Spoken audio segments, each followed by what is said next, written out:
Kannappa cinema pre release వేడుకలో మోహన్ బాబు తన కుమారుడు విష్ణు నటనను ప్రశంసించారు. సినిమా విడుదల తేదీని ప్రకటించడంతో పాటు సినిమాలోని ప్రతి పాత్రకు కృతజ్ఞతలు తెలిపారు. కన్నప్ప సినిమా ప్రీ రిలీజ్ ఫంక్షన్లో నటుడు మోహన్ బాబు కీలక వ్యాఖ్యలు చేశారు. ఆ భగవంతుడి ఆశీస్సులతోనే కన్నప్ప చిత్రం ప్రారంభమైంది. అంతా ఆ దేవుడి దయ వల్లే జరుగుతుంది. అభిమానుల ప్రేమ, ఆ దేవుడి ఆశీస్సులు నా బిడ్డ విష్ణుకి ఉండాలని కోరుకుంటున్నాను.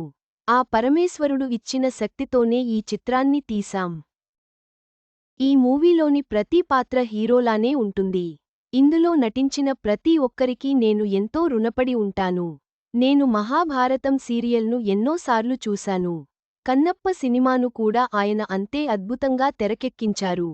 రథ సారథిగా ముందుకు తీసుకెళ్లారు. ముఖేష్ రిషి కెరీర్ ఆరంభం నుంచి మా ఫ్యామిలీతో ఉంటున్నారు. ఈ ఫంక్షన్కు గిరిజన ప్రతినిధుల్ని పిలవడానికి కారణం ఉంది. కులాలు, మతాలు అనేవి లేవు అని చెప్పడానికి అందరినీ పిలిచాం. సినిమాలో విష్ణు చేసిన తిన్నడు క్యారెక్టర్ బోయ కులానికి చెందినది. తల్లితండ్రి తప్ప మరో దైవం లేరని చెప్పేవాడు తిన్నడు.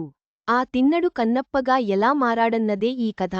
ఆకెళ్ల ఈ చిత్రానికి అద్భుతమైన మాటలు అందించారు. ఆ శివుడి ఆశీస్సులతో మే 27న రాబోతోన్న ఈ చిత్రం పెద్ద విజయం సాధించాలని కోరుకుంటున్నాను అని మోహన్ బాబు అన్నారు.